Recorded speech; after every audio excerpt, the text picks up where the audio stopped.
नमस्कार। कभी सोचा है कि किसी भी देश की जमीन, उसके पहाड़, नदियां और समंदर उसकी पूरी कहानी को कैसे तय करते हैं? आज हम भारत की इसी भौगोलिक पहचान को समझने की कोशिश करेंगे। दुनिया के नक्शे पर इसकी जगह से लेकर उन सरहदों तक जो इस विशाल देश को एक पहचान देती है। तो इस सफर में हम क्या-क्या देखने वाले हैं? सबसे पहले हम समझेंगे कि दुनिया में भारत की जगह कहाँ है। फिर इसके विशाल आकार को नापेंगे और ये भी जानेंगे कि इतने बड़े देश में एक ही समय कैसे माना जाता है। इसके बाद हम इसकी सरहदों को देखेंगे, राज्यों का एक छोटा सा दौरा करेंगे और आखिर में भारत के सबसे दूर के कोनों की पहचान करेंगे। तो चलिए शुरू करते हैं। सबसे पहले चलिए थोड़ा जूम आउट करते हैं और देखते हैं कि दुनिया के मंच पर भारत आखिर है कहाँ। और इसे ठीक से समझने के लिए हमें दुनिया को भूगोल के नजरिए से देखना होगा। सवाल ये है कि दुनिया के नक्शे पर भारत को कैसे ढूंढा जाए। इसका जवाब हमें मिलता है गोलार्ध यानी हेमिस्फीयर्स को समझने से। ये सब उसी का खेल है। देखिए, हमारी पृथ्वी को कुछ काल्पनिक रेखाओं से 4 हिस्सों में बांटा गया है। एक है भूमध्य रेखा यानी इक्वेटर, जो धरती को उत्तरी और दक्षिणी गोलार्ध में बांटती है। और दूसरी है प्रधान मध्याह्न रेखा यानी प्राइम मेरिडियन, जो इसे पूर्वी और पश्चिमी गोलार्ध में बांटती है। बस इसी आसान से ग्रिड की मदद से हम दुनिया के किसी भी देश का पता लगा सकते हैं, जिसमें भारत भी शामिल है। तो इस हिसाब से भारत कहाँ हुआ? पूरी तरह से उत्तरी और पूर्वी गोलार्ध में। अब ये सिर्फ एक किताबी जानकारी नहीं है, इसका सीधा असर यहाँ के मौसम पर, यहाँ के टाइम जोन्स पर और दुनिया के बाकी देशों के साथ इसके रिश्ते पर पड़ता है। असल में यही भारत की पहचान की नींव है। ठीक है, तो हमें ये तो पता चल गया कि भारत दुनिया के नक्शे पर कहाँ है, पर अगला सवाल, ये कितना बड़ा है? भारत के विशाल आकार को असल में समझने के लिए हमें कुछ आंकड़ों पर नजर डालनी होगी। भारत का कुल क्षेत्रफल है 32,87,000 वर्ग किलोमीटर से भी ज्यादा। ये दुनिया का 7वां सबसे बड़ा देश है। मतलब इतना बड़ा कि इसमें यूरोप के कई देश आराम से समा जाएंगे। ये जो आप देख रहे हैं, ये है भारत के भौगोलिक कोऑर्डिनेट्स। इसका अक्षांशीय विस्तार यानी उत्तर से दक्षिण तक और देशांतरीय विस्तार यानी पूरब से पश्चिम तक दोनों ही करीब-करीब 30 डिग्री में फैला हुआ है। और जानते हैं, यही फैलाव एक बहुत ही दिलचस्प चुनौती खड़ी करता है, खासकर जब बात आती है समय की।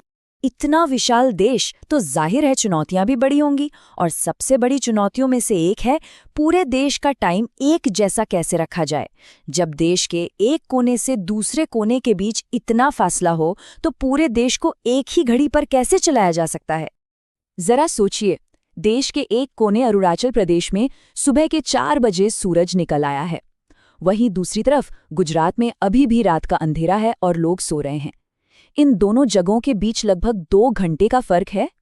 अगर हर जगह का अपना अपना टाइम होता तो सोचिए कितनी गड़बड़ हो जाती।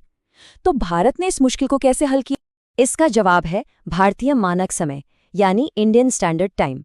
अब देखिए, अमेरिका या रूस जैसे देशों ने अपने देश को अलग अलग टाइम जोन में बांट दिया, पर भारत ने एक अलग रास्ता चुना। हमने एक ही टाइम जोन अपनाया और इसके लिए 82.5 डिग्री पूर्वी देशांतर रेखा को चुना गया, जो देश के लगभग बीचों बीच से गुजरती है। और हाँ, ये IST वाली लाइन सिर्फ नक्शे पर एक लकीर नहीं है, ये असल में 5 राज्यों से होकर गुजरती है: उत्तर प्रदेश, मध्य प्रदेश, छत्तीसगढ़, ओडिशा और आंध्र प्रदेश। इन्हीं राज्यों से पूरे देश की घड़ियां एक साथ चलती हैं। तो देश के अंदर तो हमने टाइम सेट कर लिया। अब चलिए भारत की बाहरी सीमाओं को देखते हैं, वो जमीनी और समुद्री सरहदें जो भारत को दुनिया के नक्शे पर एक पहचान देती हैं। भारत की सरहदें भी इसके आकार की तरह ही बहुत विशाल हैं।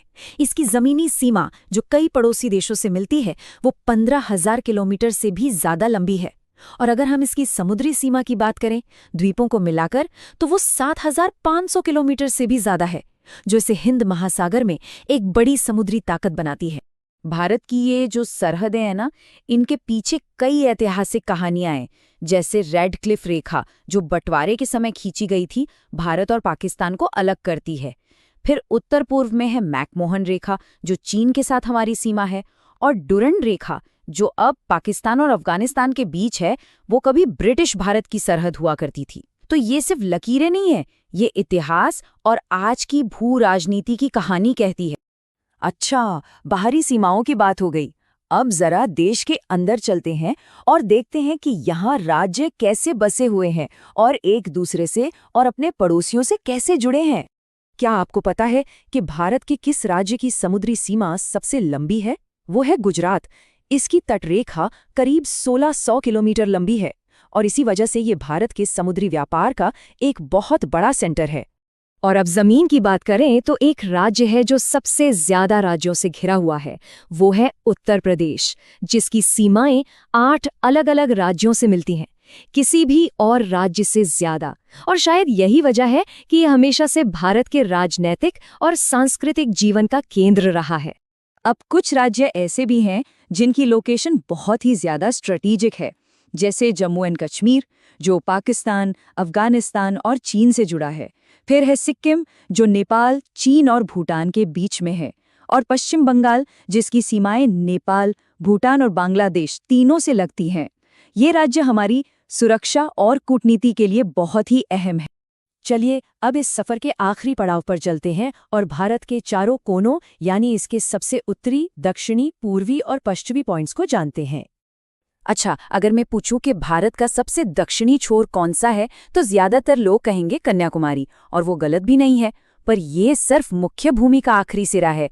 भारत का असली सबसे दक्षिणी पॉइंट इससे भी बहुत दूर दक्षिण में है। इसका नाम है इंदिरा पॉइंट, जो ग्रेट निकोबार द्वीप पर है।